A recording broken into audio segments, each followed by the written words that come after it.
Return again, return again, return to the land of your soul.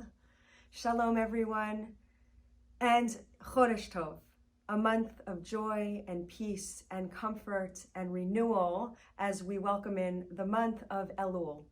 Elul is the month in the Jewish calendar where we close out the Jewish year and we begin the process of welcoming in the new year, the new Jewish year, with the month of Tishrei that we celebrate at Rosh Hashanah in just a few weeks from now. Well, 1 month from now, to be exact. So Elul has its own energy. The month of Elul is about returning to our souls, returning to our truest sense of who we are in this world, returning to our own mission, our own sense of avoda, of service. In this month, we ask ourselves, who do we want to be? What do we want to be doing in this coming year? What do we want our relationships to look like? And what do we want our relationship with the divine, with the Kadosh Baruch Hu, to look like in this coming year? Elul is a month of reflection, of thinking about where we have been, but also a month of projection, thinking about where we want to go. The name Elul is comprised of 4 Hebrew letters: Aleph, Lamed, Vav, and Lamed.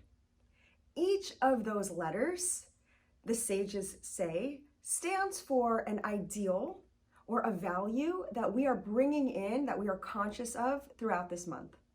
So one of the most famous ideals is Elul as Ani lidodi vidodi li.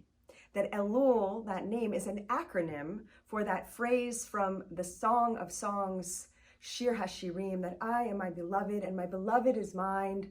And that reminds us of that beautiful and whole relationship that we have in turning toward the divine. That the beloved is ours, and we in turn recognize that we are the beloved of the divine. How does a beloved see oneself? What does it feel like to be loved? What does it look like to love? That is the energy that we are bringing in as an intention in this month of Elul. Another acronym of Elul that our sages have taught us is from the book of Esther, where we say, Ish l're'ehu umatanot le'evyonim, which reflects in the 9th chapter of Esther, the celebration of Purim as giving gifts to the poor and giving gifts to our friends. A reminder in the month of Elul, so we're taking that Purim energy, but we're bringing it into this month, of charity, of loving kindness, and of generosity. And we know throughout this month, there are 3 big picture ideals that we carry with us, beginning now and carrying with us throughout this season of the days of awe. And that is teshuvah, turning and returning. And that is tzedakah, is the second one, acts of loving kindness and charity and generosity. And the third one is prayer, tefillah, to pray. In this month, we find ourselves with a project.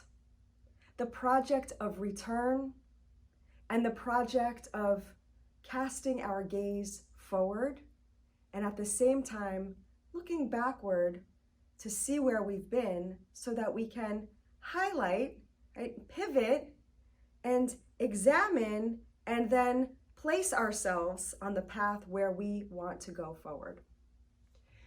I'd like you to join with me, if you'd like, in an embodiment of the letters that spell out the month of Elul. Aleph, Lamed, Vav, Lamed. If you'd like, come join with me. To spell the name of Elul, we need 4 Hebrew letters: Aleph, Lamed, Vav, and Lamed. In this activity, we take on the energy of each of those letters to feel what it's like to be in Elul, to take the feeling, putting it in our body, to have a spiritually and physically integrated experience of what this month can look like for us and what we can be thinking about throughout the month. The first letter is Aleph. To take the posture of Aleph, you can easily be seated with your feet on the floor and simply lift your arms up in the air. Take a nice deep inhale and exhale. If you're standing, pivot your right foot out just a bit past hip distance. Inhale, exhale as you stretch your arms outwards. Aleph is a strong posture. It's the posture of the aluf, of the chief. Aleph has no sound, but it has and contains within it the energy of the entire Hebrew alphabet. Aleph is also one of the names of God. It begins the name Anochi, of the first of the 10 Commandments. I am the Lord your God. Aleph, lots of space, lots of breath, just like we need to be giving ourselves throughout the month and giving each other as well. The next letter is Lamed. Lamed is our teacher, but Lamed also reminds us that we are students. The letter Lamed means lilmod ulilamed, to learn or to teach. To take the posture of Lamed, we could be sitting gracefully and lift our arms up in the air if that's comfortable.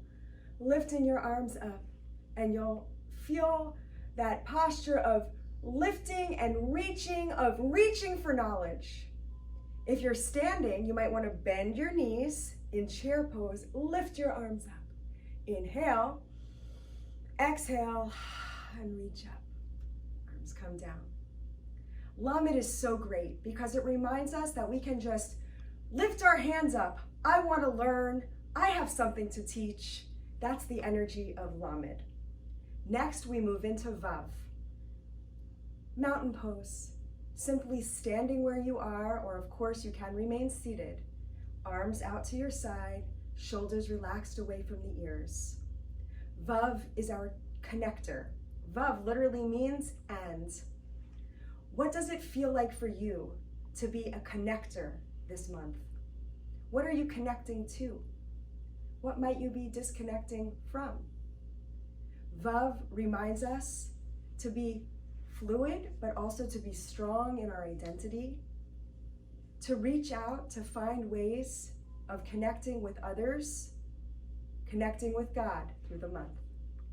Finally, we come to our second appearance of Lamed, our teacher, our student, that is us, Lamed.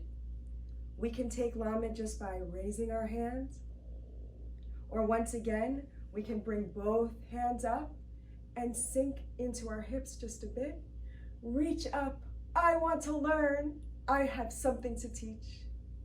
And relaxing hands down to the side. May this month of Elul be for you a time of spaciousness, a time of learning, of gaining wisdom, and of teaching in turn, a month of connecting and reconnecting, and a month of living, Lamed, our best lives in this one life that we have. Chodesh Tov, Shana Tova.